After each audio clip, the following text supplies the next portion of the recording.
तो summer slam का ring कुछ ऐसा टूटा फूटा आज हमको दिखा समर स्लैम में। और रॉन्डा राउडी और लिव मॉर्गन के बीच जो मैच हुआ उसमें रेफरी की गलती से रॉन्डा राउडी हार गई। और साथ ही साथ ब्रॉक लेसनर का वो ट्रैक्टर वाली एंट्री देखने लायक थी। और केन भी दिखे आज हमको समर स्लैम में।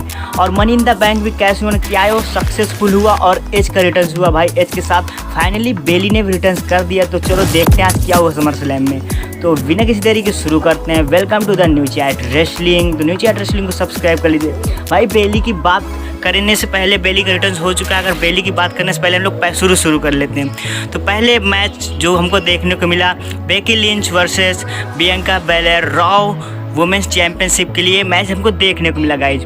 तो इस मैच में हमको बेकी लिंच और बियांका बेलेर के बीच जो मैच देखने को मिला उसमें पहले तो बेकी लिंच ने बहुत ही ज़्यादा दबाव बना के रखा हुआ था बियांका बेलेर के ऊपर। और बहुत देर तक बेकी लिंच डोमिनेट करते रही। और बियांका बेलेर एक समय तक लग रहा था कि बियांका बेलेर फिर हार जाएंगी। और पिछली बार की तरह ये तो हुआ नहीं कि भाई 5 सेकंड में मैच ख़त्म हो गया हो कोई। और इस बार मैच चला काफ़ी देर तक। और इसके बाद बेकी लिंच और बियांका बेलेर में ये तय करना मुश्किल था कि कौन जीत रहा है भाई।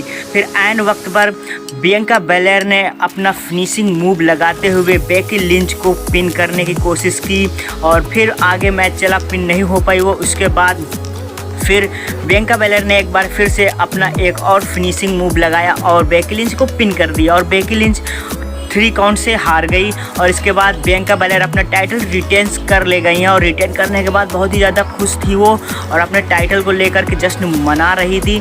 और उतने में बेकी लिंच भी वहाँ पर आए और उन्होंने हैंडशेक करने के लिए कहा बियांका बेलेर। पहले बियांका बेलेर सोच रही थी कि करें या ना करें, तो फिर फाइनली करा। तो फिर ऐसा कुछ फाइट वाइट वाला सीन हुआ नहीं उसमें। और फिर दोनों आपस में गले मिले। और इसके बाद फिर हमको देखने को मिला बेली का थीम सॉन्ग जो बजा। तो वहाँ पर सबको पता चल गया भाई बेली फाइनली रिटर्न्स कर चुकी हैं 1 साल के बाद। और बेली का रिटर्न्स हो चुका था। और बेली अकेली ही नहीं आई थी, उनके साथ डकोटा काय और कायरी सेन भी आई हुई थी। यानी कि तीनों ने एक साथ रिटर्न्स किया था और सामना कर रही थी बियांका बेलेर का। तभी अचानक बेकी लिंच भी बीच में आ गई। तो फिर सभी के बीच बात हो रही थी। तो फिर बेकी लिंच के आ जाने के बाद बेली और उनके जो दोनों मेंबर्स थे वो बाहर चले गए रिंग के। और दूसरे मैच की बात कर लें अगर वुमेंस डिवीज़न में, तो वो मैच हुआ यार रॉन्डा राउडी के बीच और Liv Morgan. Rhonda rowdy versus Liv Morgan match, ये मैच देखने लायक था। सबको इसी मैच पर नज़र थी सभी लोगों की। ये मैच बहुत ही बेहतरीन साबित हो रहा था।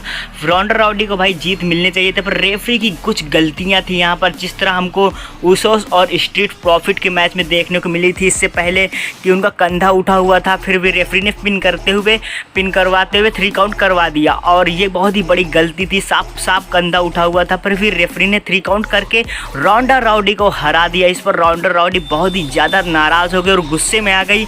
और गुस्सा तो रॉन्डा राउडी का सभी भाई जानते हैं क्या करती हो। फिर रॉन्डा राउडी ने भी रेफरी को अपने एक मूव में डाल दिया, लॉक में लगा दिया। तभी वहाँ पर सभी रेफरी और मैनेजर आ गए उनको छुड़ाने के लिए। अगले मैच की अगर हम लोग बात कर लें यार स्टोरी लाइन, तो वो थी कुछ जजमेंट डे से रिलेटेड। तो जजमेंट डे और रे मिस्टीरियो और डोमिनिक मिस्टीरियो के बीच एक मैच होना था, वो भी समर स्लैम में। ये मैच चल ही रहा था और सबको पता था इसमें रिटर्न्स किसका होने वाला है। तो जैसा कि सब लोग जान रहे थे भाई ये मैच कौन जीत रहा है, पर ये मैच का रिजल्ट नहीं निकल पाया।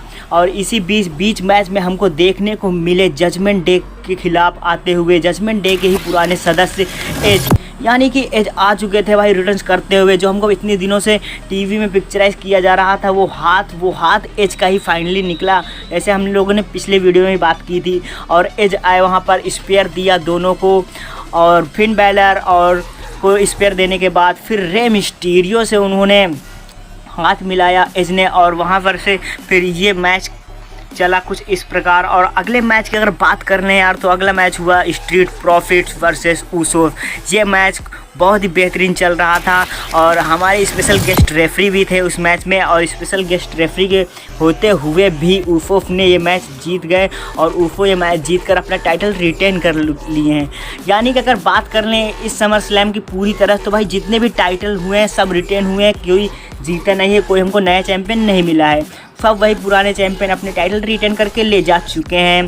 फिर अगर अगली स्टोरी लाइन की बात करें समर स्लैम से रिलेटेड, तो वो थी ब्रो यानी कि मैट रिडल से रिलेटेड मैट रिडल का प्रोमो चल रहा था। वहीं पर प्रोमो कट करते हुए आए वहां पर सेथ फ्रीकिंग रॉलिंस, और सेथ रॉलिंस आए रिंग पर, और फिर वहां पर फिर रिडल भी आ गया। दोनों के बीच फ्यूड छिड़ी और इसमें रेफरी भी मौजूद थे सभी, और रेफरी छुड़ाने लगे उनको।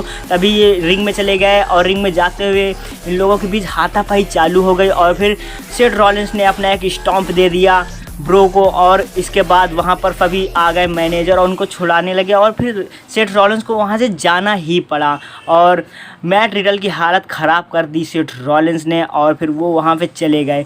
और ब्रो बहुत ही ज़्यादा चोटिल हो चुके हैं, और रे मिस्टेरियो के जैसे हालत की थी वैसे ही कुछ सेथ रॉलिंस ने भी हालत कर दी है मैट रिडल की।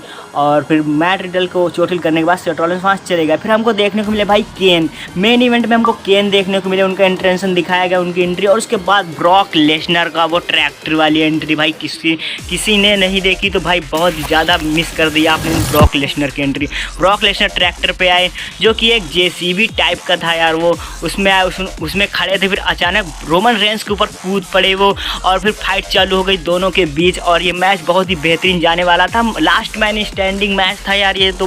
फिर डबल चैंपियन एडवांटेज जो कि रोमन रेंस के पास था, और इसी मैच में हुआ था money in the bank cash in, और जानेंगे क्या सफल हुआ या नहीं यार। तो फिर रोमन रेंस और ब्रॉक लेसनर के बीच जो मैच चल रहा था बहुत ही अच्छा चल रहा था, और फिर पाउल हेमन बीच में आ गए, तो पाउल हेमन को आना ही पड़ा बीच में डबल टाइटल लेकर के। वो सामने आ गए थे ब्रॉक लेसनर के, और रोमन रेंस ने सुपरमैन पंच दिया, और लास्ट मैंने फिर रोमन रेंस के सुपरमैन पंच और स्पेयर देने के बाद ब्रॉक लेसनर उठ नहीं रहे थे। फिर उन्होंने एक और सुपरमैन पंच मारा रोमन रेंस ने ब्रॉक लेसनर को। फिर अंपायर काउंटिंग करने लगे थे, जैसे ही 10 काउंट होने वाला था ब्रॉक लेसनर एक बार फिर से उठ गया। फिर ब्रॉक लेसनर गए बाहर और अपने उस ट्रैक्टर से रोमन रेंस को चोटिल करने की कोशिश की, और एक लॉक में भी डाल दिया, और ये लॉक में डालते ही रोमन रेंस की हालत ख़राब हो गई थी। फिर ब्रॉक लेसनर ने पूरा रिंग तहस नहस करने की कोशिश की, और पहले तो पूरी रिंग को पलटा दिया, जिसमें रोमन रेंस कूदते और रोमन रेंस ढनकते हुए भाई लुढ़कते हुए नीचे चले गए रोमन रेंस। और सभी फैंस कह रहे थे क्या हो गया, पूरी रिंग को भाई तोड़ फोड़ डाला और उठा दिया था पूरी रिंग। कुछ इस प्रकार दिख रही थी समर स्लैम की WWE रिंग, और ब्रॉक लेसनर ये सब करके बहुत ही ज़्यादा खुश थे।